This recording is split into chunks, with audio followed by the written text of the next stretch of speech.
Kneel and clean it properly, Richard Cole said, sliding his polished Italian shoe forward until the tip stopped just inches from the edge of the marble floor Ava had already wiped twice that morning.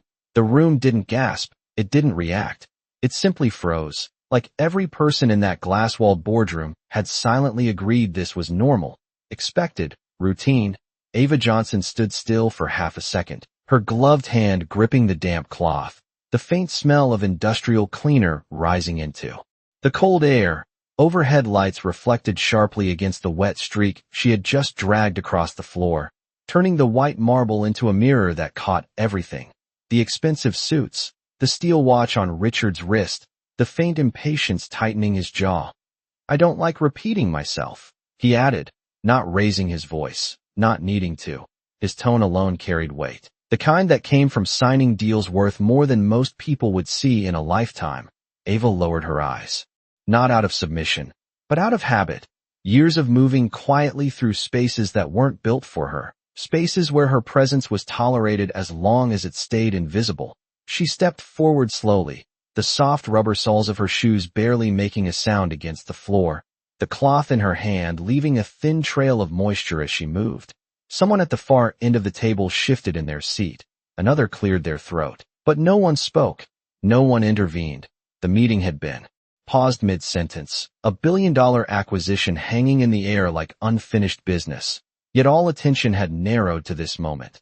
This small act, this imbalance of power made visible in the simplest form. Ava knelt, the cold from the marble seeping instantly through the thin fabric of her uniform, her reflection staring back at her from the floor, distorted slightly by the water. She reached forward and began wiping the edge of his shoe. Careful, precise, practiced, the kind of movement that came from repetition, from necessity, from knowing mistakes were not afforded to people like her. Richard leaned back slightly in his chair, satisfied, his fingers tapping once against the contract folder resting on the table beside him. A thick document filled with dense legal language. Numbers, clauses, signatures waiting to happen. Ava's eyes flickered, just for a second, not at him, but at the paper, at the faint line of text visible where the folder hadn't fully closed. Something about it caught. Not curiosity, something deeper. Instinct. Her hand slowed almost imperceptibly, the cloth pausing against the leather. You missed a spot, Richard said, nudging his foot again. The movement small but deliberate. Ava resumed. But her gaze didn't fully return to the floor. It hovered, just slightly off, as if something unseen had shifted. The room remained silent, but the silence was no longer empty. It held tension now, thin and tight, like a thread about to snap. Ava finished the motion, wiped once more, then stopped, her hand resting still against the marble. She didn't rise immediately, didn't speak, just breathed, slow and controlled, the faint hum of the air conditioning filling the space between heartbeats. Then, without looking up fully, her voice came, quiet, steady, almost out of place in a room like this. Sir, you might want to read Clause 14 again before you sign that. The words didn't echo. They didn't need to. They landed clean, precise, and for the first time since she entered the room, every eye moved, not to Richard, but to her. The silence did not break right away. It shifted, subtle but unmistakable, like the air pressure in the room had changed. A man near the center of the table let out a short breath that almost sounded like a laugh, but stopped halfway. Another executive leaned back slightly, eyes narrowing, trying to place whether what they had just heard was confidence or a mistake. Richard Cole did not move at first, his foot still extended, the shine of his shoe now dulled by a thin film of moisture. His gaze lowered slowly toward Ava, not fully, just enough to acknowledge her presence. Excuse me, he said, his voice calm, controlled, but edged with something sharper now, something closer to disbelief than anger. Ava lifted her hand from the floor and rested it lightly on her knee. She did not rush to stand, did not retreat. Her posture remained steady, composed in a way that did not match the uniform she wore. Clause 14. She repeated quietly. It shifts post-acquisition liability entirely. Onto your side if anything goes wrong after the merger. A faint murmur passed through the room, barely audible, like fabric brushing against leather chairs. Someone reached for the document, flipping it open, the sound of paper sliding against paper cutting through the stillness. Richard's fingers tapped once against the edge of the table, then stopped. His eyes flicked briefly toward the legal team seated to his right. A young associate hesitated, then leaned forward, scanning quickly, their brow tightening. "That is not possible," another voice said, more confident, older, dismissive. "She is reading it wrong." A few heads nodded, eager to restore order, to push the moment back into something familiar, something safe. Richard exhaled slowly, the faintest hint of a smile touching his lips, not warm, not amused, but controlled, practiced. "You read contracts now?" he asked, the room waiting for Ava to shrink, to apologize, to correct herself. Ava stood then, not abruptly, not defiantly, just rising to her full height, her gloves still damp, a faint line of water trailing from her fingertips onto the marble below. She met his gaze, not challenging, not submissive, simply steady. "I read enough to know when something is written to look harmless but is not," she said, her voice even, the kind of tone that did not need volume to carry weight.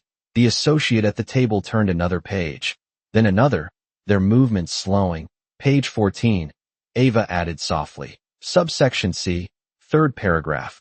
The associate stopped, eyes scanning, then pausing, their lips parting slightly as something registered. The room felt tighter now, the silence no longer passive. It pressed in. Richard's jaw shifted almost imperceptibly. "Well?" he asked without looking away from Ava. The associate hesitated, then spoke, careful, measured. "It does reassign liability more than expected." A ripple moved through the executives. Chairs creaked. Someone leaned forward. Another reached for a tablet. The deal that had moments ago seemed certain now hung uncertain, suspended. Richard finally pulled his foot back, placing it flat against the floor, the motion small but definitive. He reached for the contract, flipping it open himself, scanning with a focus that erased everything else in the room. Ava did not speak again. She simply stood there, the faint scent of cleaner still lingering around her, her presence no longer invisible, not anymore. And for the first time since the meeting began, the most powerful man in the room was no longer being listened to. He was listening. Richard's eyes moved across the page more slowly now, not skimming, not assuming, but reading each line. Pulling his attention deeper, the faint reflection of the text visible in the polished surface of the table as he tilted the document slightly toward the light. The room did not interrupt him. No one dared to. Even the older partner who had dismissed Ava moments ago sat still, lips pressed thin, waiting, watching. The young associate shifted again, tapping lightly on a tablet, cross-referencing the clause. Their earlier confidence replaced with careful uncertainty. "It is embedded," the associate said quietly, almost to themselves. "The wording is layered." Another executive leaned forward, squinting at the page. "What does that mean exactly?" The associate hesitated, then spoke more clearly. "It means if the merger fails, or if there are post-deal claims, all liability transfers to Coal Industries." A subtle reaction moved across the room. Not loud, not dramatic, but present. Chairs adjusted. Shoulders stiffened. A pen rolled slightly across the table before stopping against a folder. Richard did not look up, but something in his posture shifted. The confidence that had filled the room earlier now replaced by focus, sharper, quieter. His thumb pressed against the edge of the paper as he flipped back one page, then forward again, checking, confirming. Ava stood a few feet away, her hands now still at her sides, the dampness from the gloves beginning to dry under the cold air. She did not speak, did not move, her presence steady like a fixed point in a room that had begun to tilt. "Who drafted this?" someone asked from the far end, the question hanging without an immediate answer. Another voice followed, lower, cautious. It came from Vaughn Global's legal team. A pause stretched, longer this time, heavier. The name carried weight, reputation, trust, things that now felt less certain. Richard finally lifted his head, not quickly, not dramatically, but with intention. His gaze moved past the table, past the executives, until it landed on Ava again, and this time, there was no dismissal in it, no casual authority, only calculation. "You saw this just now?" he asked, his voice even, but stripped of the earlier edge. Ava shook her head once, small, controlled. "No, sir," she said, I saw something like it before. The answer did not explain, but it did not need to. It added weight instead, the kind that made people listen differently. Richard leaned back slightly, the leather chair giving a soft creak beneath him. His fingers steepled briefly before lowering again to the contract. Explain, he said, not as a command, but as a request that carried its own gravity, a shift so subtle most would miss it. But not Ava. She took a breath, steady, measured. Clauses like that are written to look balanced, she said. They use neutral language, but they move risk in one direction, slowly, line by line, until the entire burden sits on one side. The associate nodded unconsciously as she spoke, confirming without words. The room grew quieter, not from tension now, but from attention.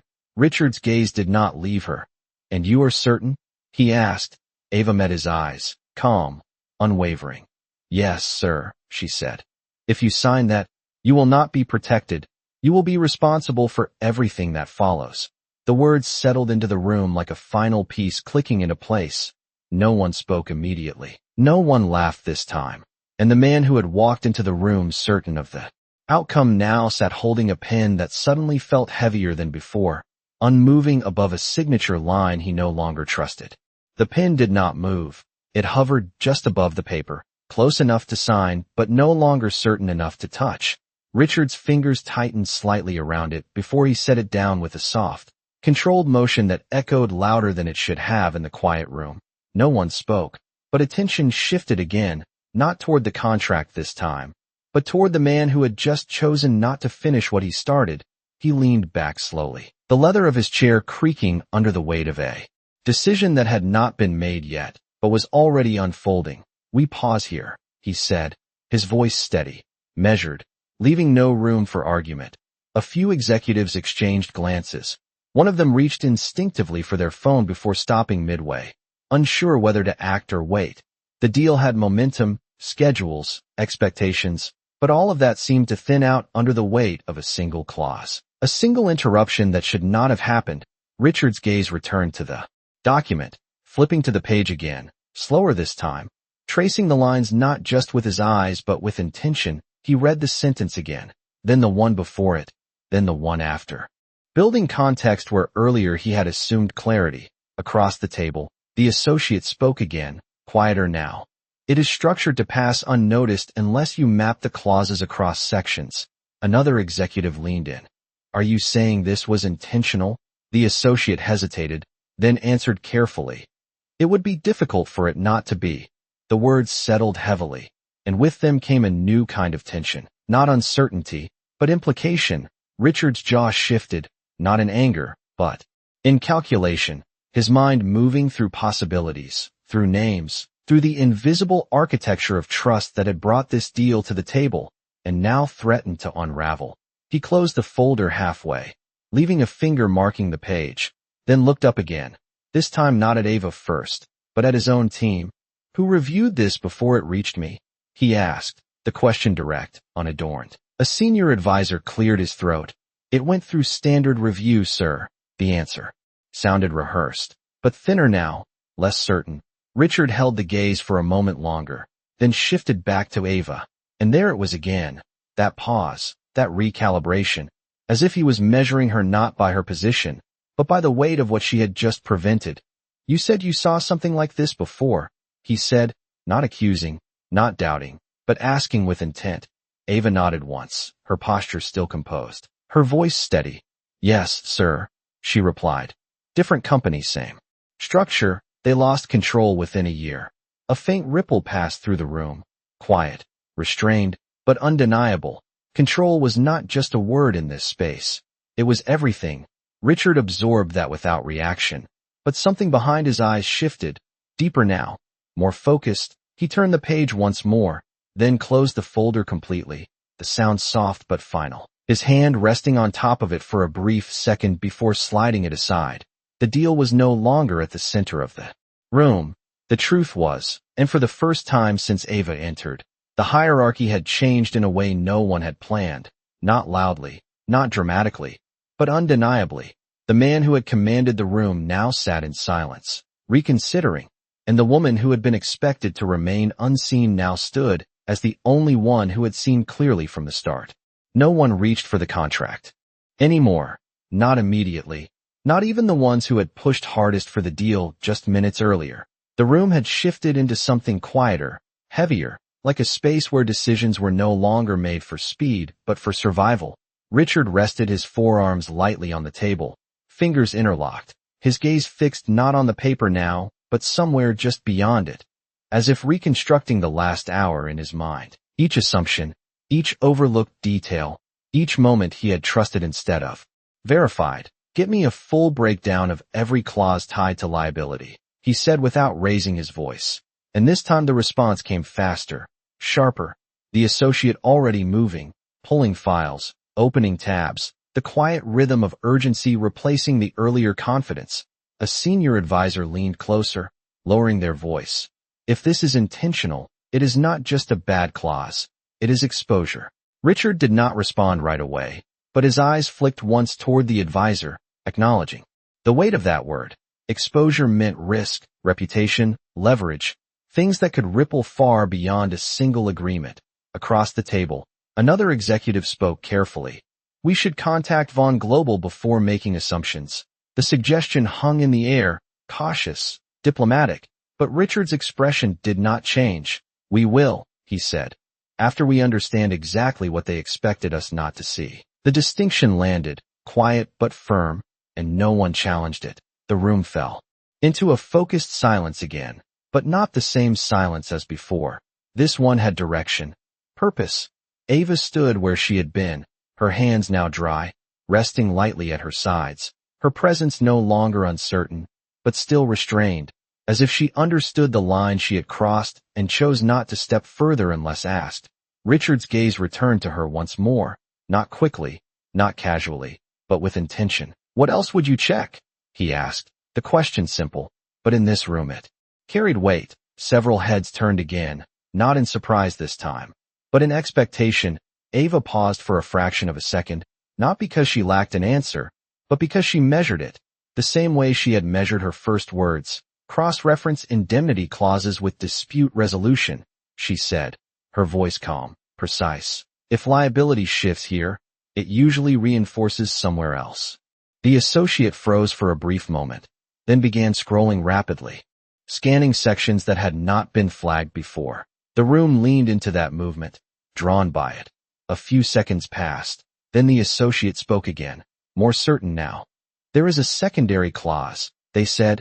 "It limits counterclaims." A quiet ripple followed, sharper this time, more focused. The pieces were connecting, not by chance, but by pattern. Richard exhaled slowly, the sound controlled, but deeper than before. He stood then, not abruptly, but with purpose, the chair sliding back. With a soft, deliberate sound against the floor, the room followed his movement instinctively, attention rising with him. He looked around once, taking in the faces, the tension, the recalibration of trust that was happening in real time. Then his gaze settled back on Ava, and for the first time since she spoke, there was something different in it. Not authority, not dismissal, but recognition, quiet and measured. "Stay," he said, the word simple, but it did not sound like an order. It sounded like a decision. Ava nodded once, small, controlled, and did not move.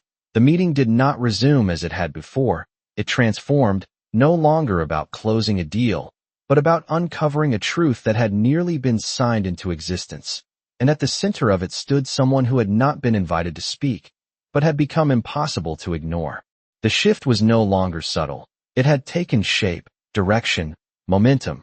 The room that once moved around Richard's decisions was now moving toward something else, something uncovered, something uncomfortable. The associate's fingers moved quickly across the tablet, pulling up linked sections, cross-references, annotations that had been overlooked in the rush to close.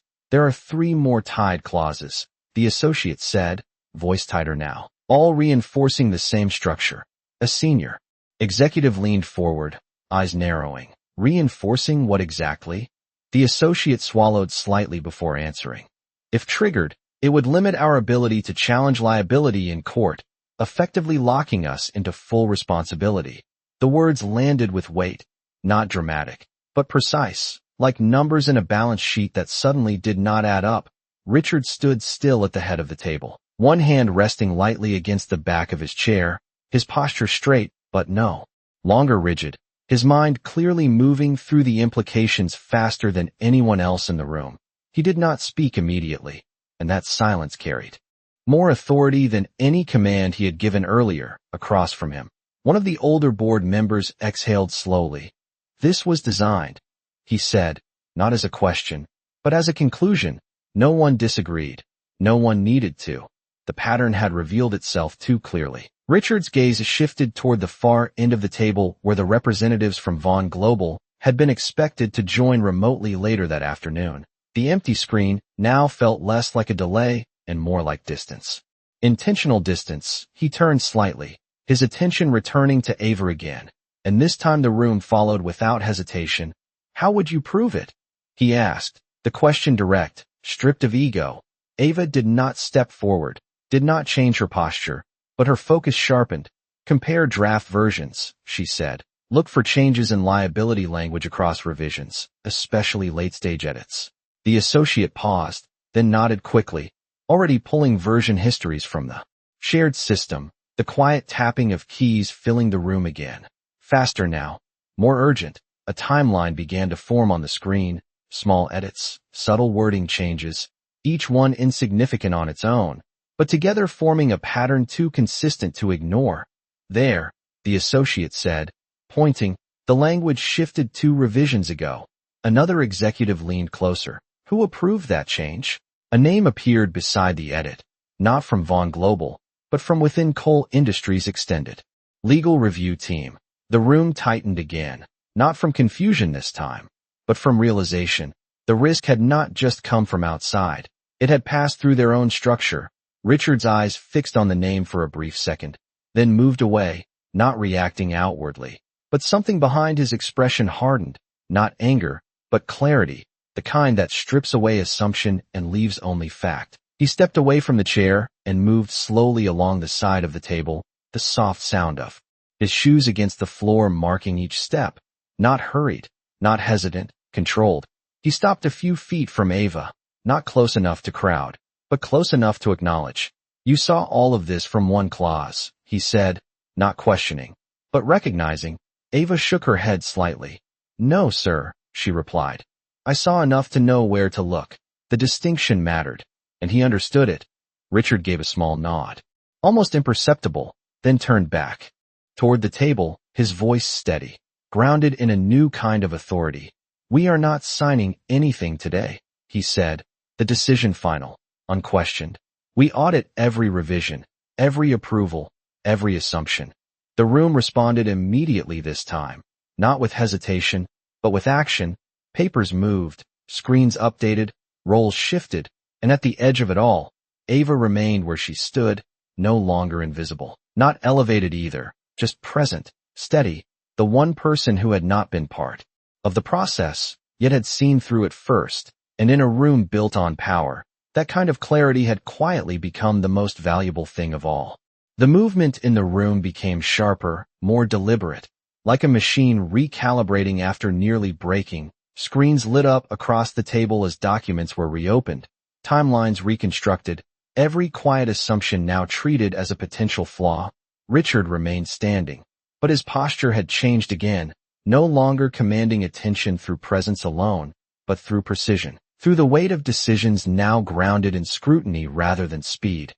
"Pull every communication tied to that revision," he said, his voice steady, cutting cleanly through the low hum of activity. "Emails, notes, anything logged."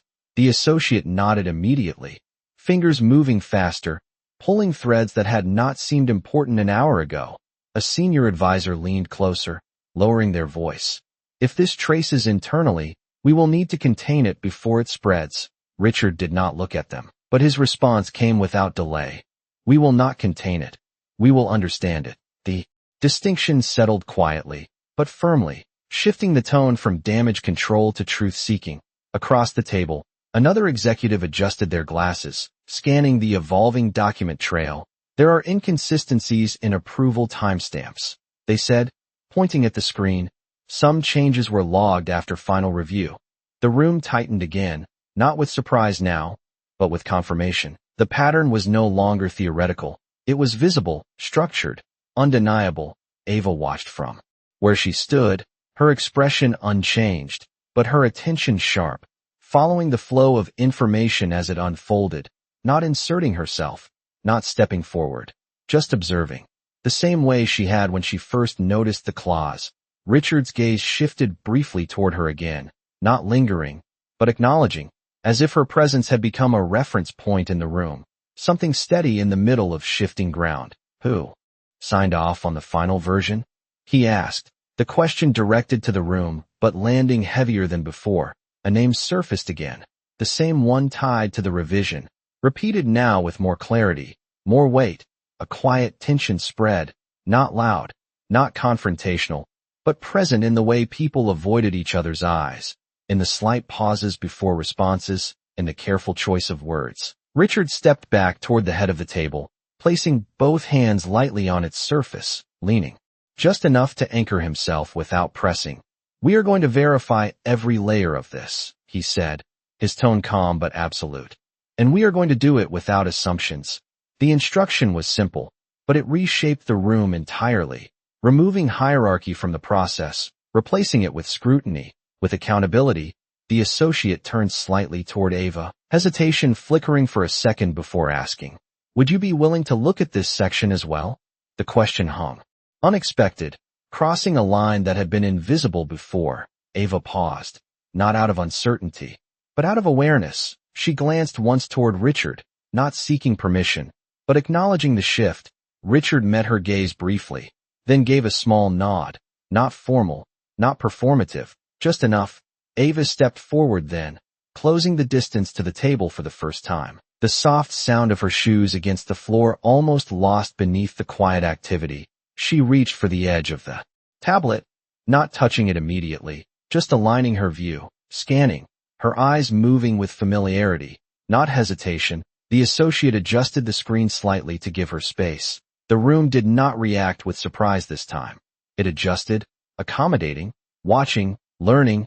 Ava pointed gently to a section, her voice low but clear. "That phrase repeats here," she said.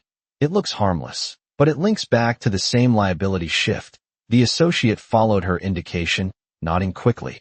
The connection immediate, real. Richard watched this exchange without interruption, his expression unreadable, but his focus sharp. And in that moment, the structure of the room had fully changed, not loudly, not dramatically, but completely. The one who had been told to kneel was now being asked where to look, and no one questioned it. The room no longer felt like a place where decisions were made quickly. It felt like a place where truth was being uncovered layer by layer, and every second stretched just enough to carry weight.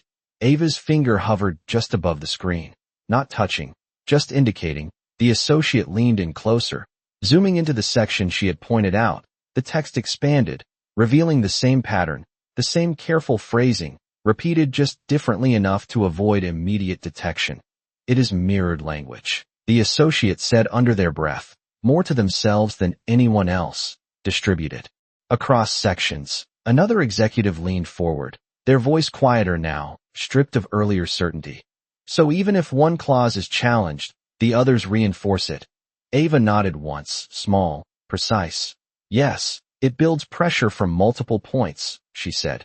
"It makes it harder to break without unraveling the whole agreement."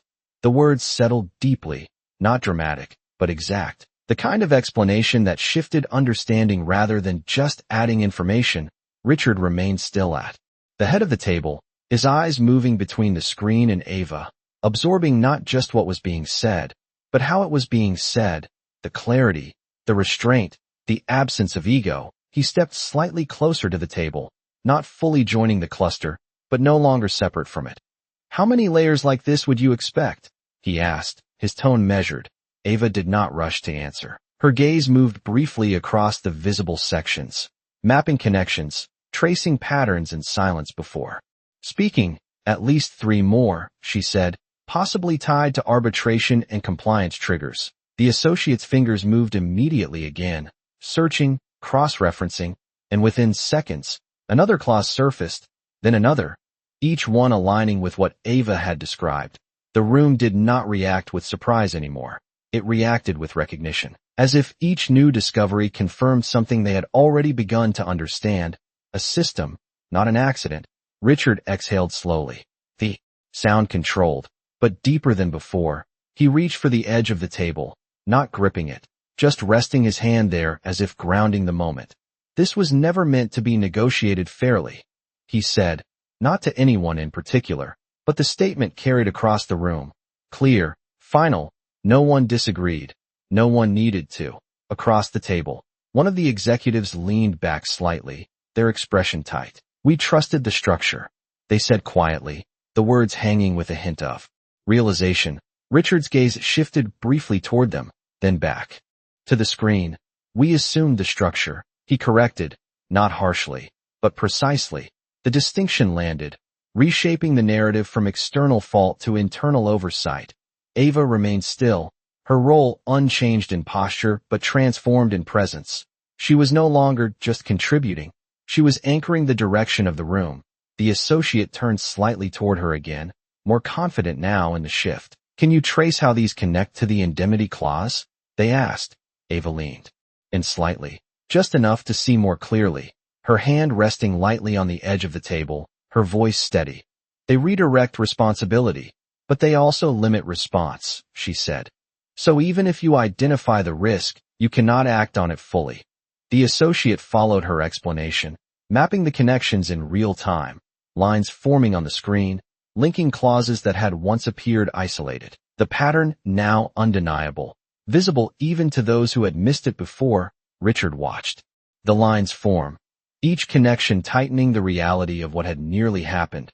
His jaw shifted slightly, not in frustration, but in clarity, and for the first time since the meeting began, he did not look like someone in control of a deal.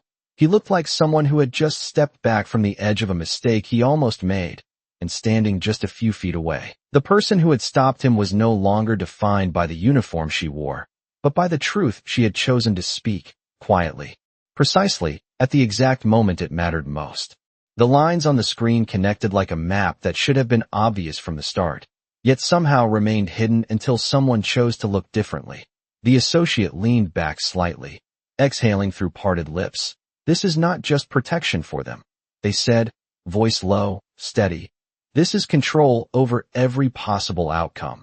Another executive nodded slowly, the realization settling deeper now, not as a surprise, but as a correction to something they had believed without question.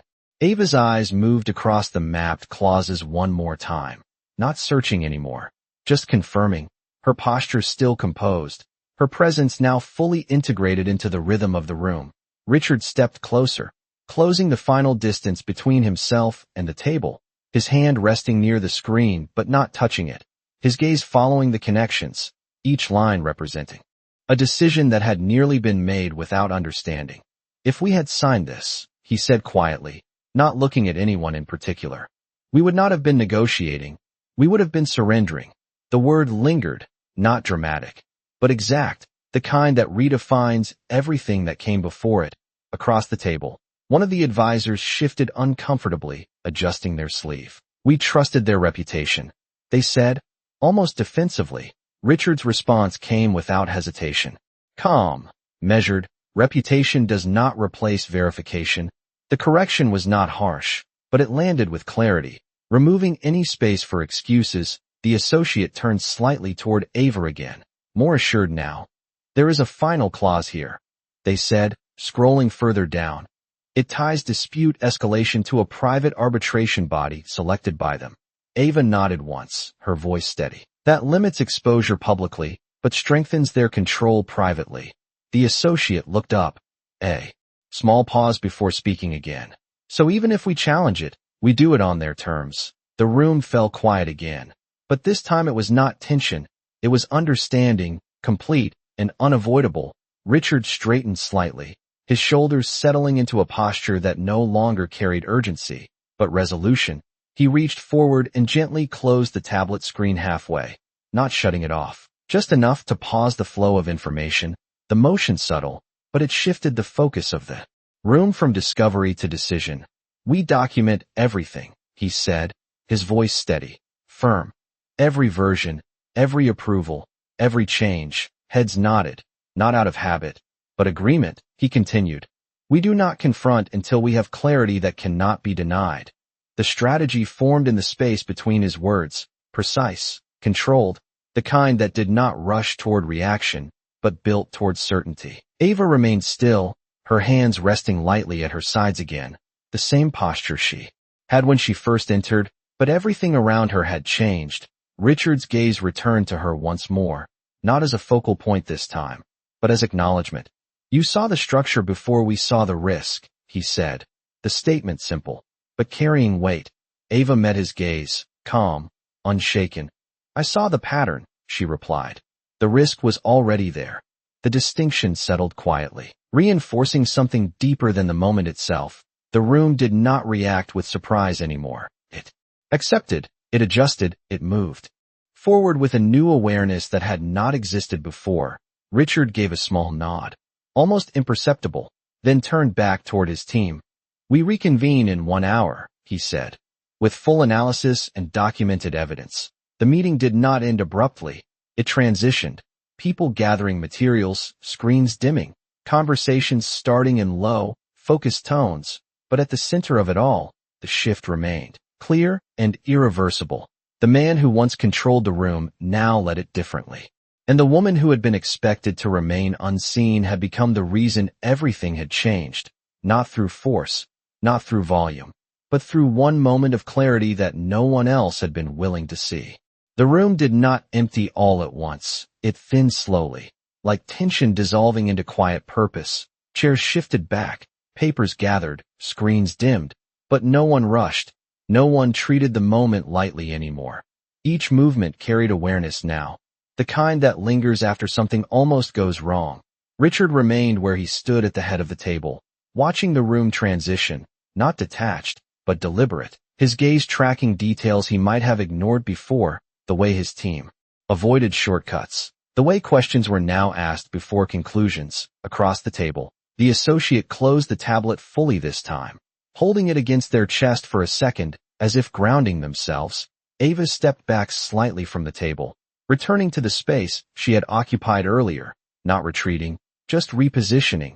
Her hands relaxed at her sides, the faint scent of cleaner still clinging to the air around her, a quiet reminder of where she had started in the room. Richard's eyes moved to her again, not sharply, not with urgency, but with intention. Walk with me, he said, his voice lower now, meant only for her, not the room. Ava paused for a fraction of a second, then nodded once, following as he turned toward the glass doors that led into the hallway. The sound of their steps softened by the carpet outside, the shift from marble to fabric absorbing the sharpness of movement. The hallway stretched long and quiet, lined with framed accolades and polished surfaces that reflected muted light. Richard walked a few steps ahead before slowing, allowing her to come beside him rather than behind. The change subtle, but deliberate. He stopped near a window overlooking the city, the skyline sharp against the afternoon light, traffic moving far below in steady lines. He rested one hand lightly against the glass, not leaning, just anchoring himself to the moment. How long have you been working here? He asked, not turning fully. Ava kept her gaze forward, not on the view, but on the reflection of both of them in the glass. 3 months, she replied, her voice even. Richard nodded slightly, absorbing that without comment. And before that? He asked, the question. Quiet, but carrying curiosity now, not assumption. Ava hesitated just long enough to choose her words. Different jobs, she said, not evasive, but contained. Richard exhaled softly, not pushing further, understanding that not every answer needed to be immediate. The silence between them was not uncomfortable.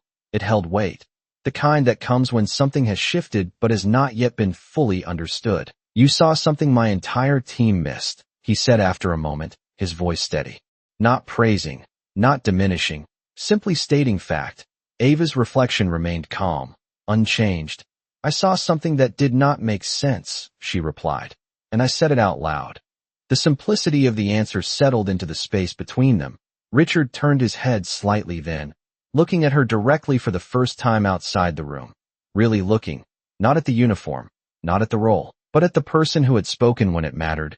Most people would not have, he said. Ava met his gaze, steady, unshaken. Most people were not asked to kneel first, she said, her voice still calm, but carrying a quiet truth that did not need emphasis. The words did not echo, but they stayed, hanging in the air with a clarity that neither of them could ignore. Richard did not respond immediately. His eyes held hers for a brief second longer before shifting back toward the window. The city still moving below, unchanged, while something in this building had quietly realigned, and for the first time since the meeting began, the silence between them was not about power. It was about understanding, still forming, still incomplete, but undeniable. Richard did not move right away, his hand still resting lightly against the glass, the faint reflection of the city stretching across his sleeve.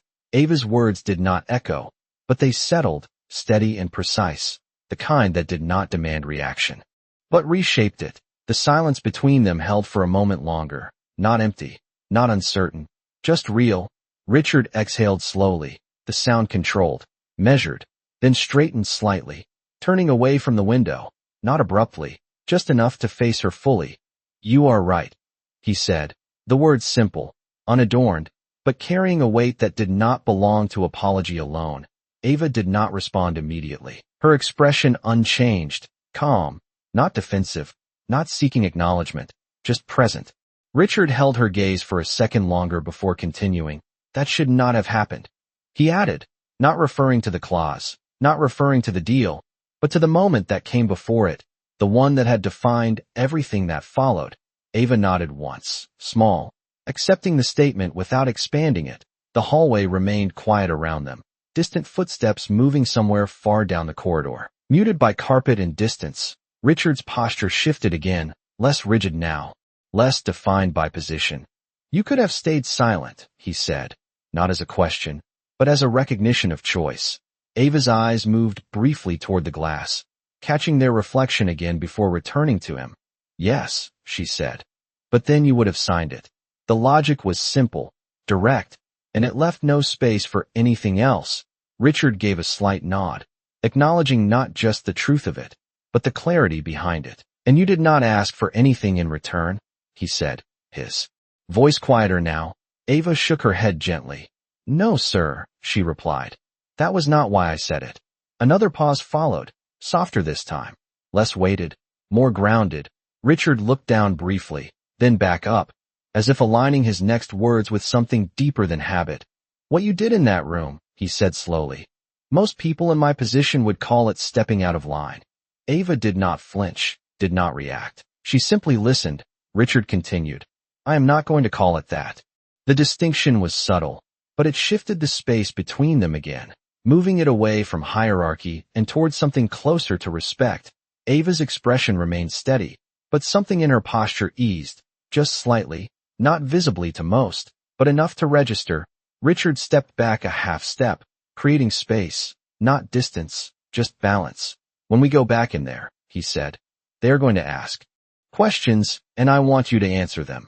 Ava paused for a brief moment, not uncertain, but aware of what that meant, of where that placed her in a room that had never been built for her voice. "I am not on your team," she said, her tone calm, not resistant, just factual. Richard met her gaze without hesitation. "You were not on anyone's team when you spoke," he replied, "and that is exactly why I trust what you said." The words settled differently, not as authority, but as acknowledgement. Ava held his gaze for a moment longer, then gave a small nod, accepting not the position, but the purpose behind it. The hallway remained still, the city beyond the glass unchanged, but inside that quiet space, something had shifted again, not loudly, not dramatically, but enough to carry forward, and for the first time, the next step was not about power, or control, or even the deal. It was about what came after someone chose to listen. They did not rush back into the room. The distance between the hallway and the boardroom felt longer now, not physically, but in meaning. Each step measured, quiet, the soft carpet absorbing sound, as if giving space for thought to settle. Ava walked beside him, not behind, not ahead, just aligned. The glass doors came into view again, reflecting both of them before they reached them. A brief moment where the image showed what had changed without needing explanation. Richard paused just before entering, his hand resting lightly on the handle, not opening it yet, not delaying, just acknowledging the transition. Inside that room, he said, his voice low, steady. They are going to look at you differently now. Ava's gaze remained forward, her posture unchanged. They already do, she replied, calm, not reactive, just aware. Richard gave a small nod, accepting that, then added, some will respect it, some will question it. He said, that part does not matter. Ava turned her head slightly toward him, not fully, just enough to show she was listening. Richard met her eyes briefly. What matters is that what you say stays clear, he said. Not louder, not sharper, just clear. The instruction was simple, but it carried weight. Ava nodded once, understanding not just the words, but the intention behind them. Richard opened the door then, the sound soft, controlled, and the room beyond had already shifted into motion again. People were seated, screens were active. Conversations paused the moment they entered, attention returning instantly. But this time it did not center only on him. It widened, including her without hesitation. Richard stepped in first, not to lead, but to resume. Ava followed beside him, her step steady, the marble floor reflecting both figures as they moved toward the table. The associate looked up immediately, ready, focused. The senior advisors adjusted slightly in their seats. No one spoke right away. Waiting, Richard reached his position at the head of the table, but did not sit. Instead, he placed both hands lightly on the surface, grounding the moment before speaking. We have identified structural manipulation within the agreement, he said, his voice clear, carrying across the room without force. And we are going to walk through it together, piece by piece. He turned slightly then, not fully away from the table, but enough to shift the room's focus. Ava, he said, not raising his voice, not emphasizing her name, just placing it into the space where authority had once been singular. The room followed that shift naturally now, eyes moving toward her, not with surprise, but with expectation. Ava stepped forward just enough to be seen clearly, her hands relaxed at her sides, her posture unchanged. She did not look at every face. She looked at the information, at the screen, at the structure that had brought them all here. The clauses are not isolated, she began, her voice even, controlled. They are connected across sections to reinforce a single outcome. The associate brought the mapped document back onto the screen, lines and highlights appearing again, clearer now, more defined. Ava continued. If one clause is challenged, the others sustain the same liability shift, she said, pointing gently to the screen, not touching it, just guiding. The room leaned in, not physically, but in attention. The explanation did not rush, it unfolded, precise, each sentence building on the last without excess, without hesitation. One of the executives spoke, cautious but engaged, and this was intentional. Ava did not pause, did not hedge. Yes, she said, simply. It follows a pattern designed to be overlooked. The answer settled without resistance, not because it was forced, but because it was clear. Richard watched from the head of the table, not interrupting, not leading, allowing the process to move through her words, and for the first time, the room was not guided by position or title or expectation. It was guided by clarity, and that clarity had come from the one person who had once been asked to stay silent and had chosen not to. The explanation did not end with her last sentence. It lingered in the room, settling into every corner, into every person who had once believed the agreement was secure. The screen remained lit, the mapped clauses still visible, but no one rushed to speak. No one tried to interrupt the clarity that had just been laid out. One of the senior executives leaned back slowly, their hand brushing against the table as if grounding themselves in something that had just shifted beyond their control. So, if we had signed, they began, then stopped, not needing to finish the sentence, because the outcome had already been understood. Ava did not fill the silence, she allowed it, the way she had allowed space before every word she spoke. Richard remained at the head of the table, his posture steady, his gaze moving across the room, not searching for agreement, but observing understanding as it formed. The associate broke the silence next, their voice quieter, more precise. We have documented 5 separate clauses that reinforced the same liability transfer, they said, all introduced in late-stage revisions, another advisor added, and all tied to a single approval chain. The implications settled immediately, not loudly, but completely. The room shifted again, not with confusion this time, but with recognition of something internal, something that had passed through their own system without being questioned. Richard's expression did not harden, it refined, the kind of focus that comes when emotion is replaced by clarity. He stepped slightly to the side, allowing the screen to remain central, not himself. Then we do not ask if this was intentional, he said, his voice even, grounded. We ask who benefited from it. The distinction redirected the room instantly, away from speculation and toward accountability. A few heads nodded, not out of agreement, but alignment. The process had changed. Ava remained where she stood, no longer explaining, no longer leading, just present. The role shifting naturally as the room caught up to what she had already seen. One of the executives turned toward her again, their tone no longer questioning, but respectful. If we remove these clauses, they asked, does the agreement still stand? Ava considered the question briefly, not hesitating, but ensuring the answer remained precise. It stands differently, she said. Balanced, not controlled. The words settled cleanly, reframing the entire purpose of the negotiation.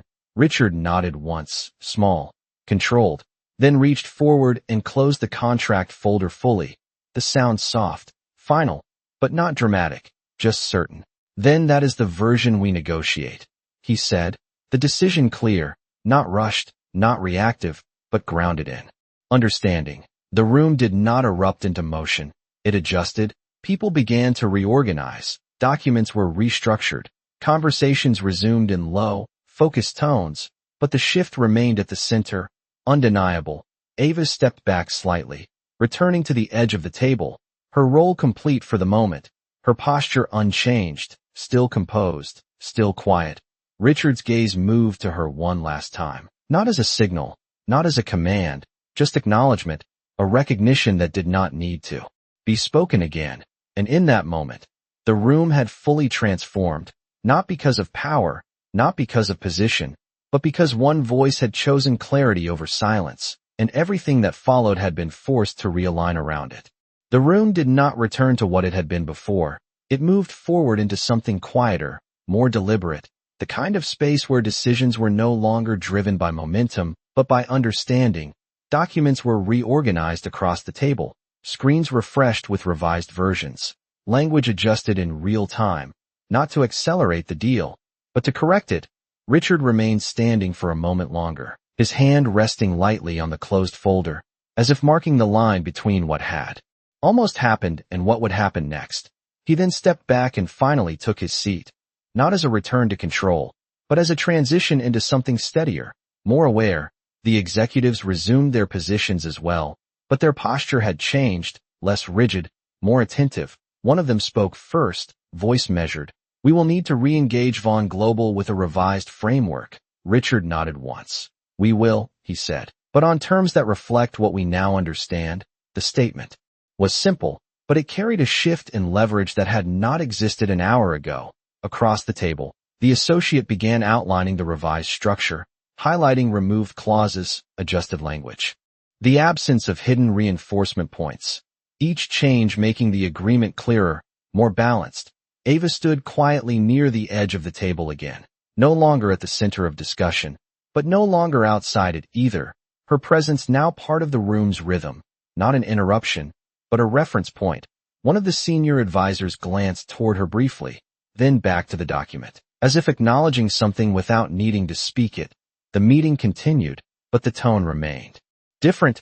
Questions were asked before assumptions, pauses were allowed before decisions, the pace slower, but stronger, built on clarity instead of confidence alone. Richard listened more than he spoke, his gaze moving between the document and the people around him, measuring not just the content, but the process itself, as if recalibrating how decisions should be made from this point forward. At one moment, his eyes shifted back to Ava again, not drawing attention, just observing, as if ensuring that the perspective she had brought into the room did not fade as the structure rebuilt itself. Ava did not seek that attention. She remained focused on the flow of the room, present but contained, the same way she had been from the beginning. And yet everything about how she was seen had changed.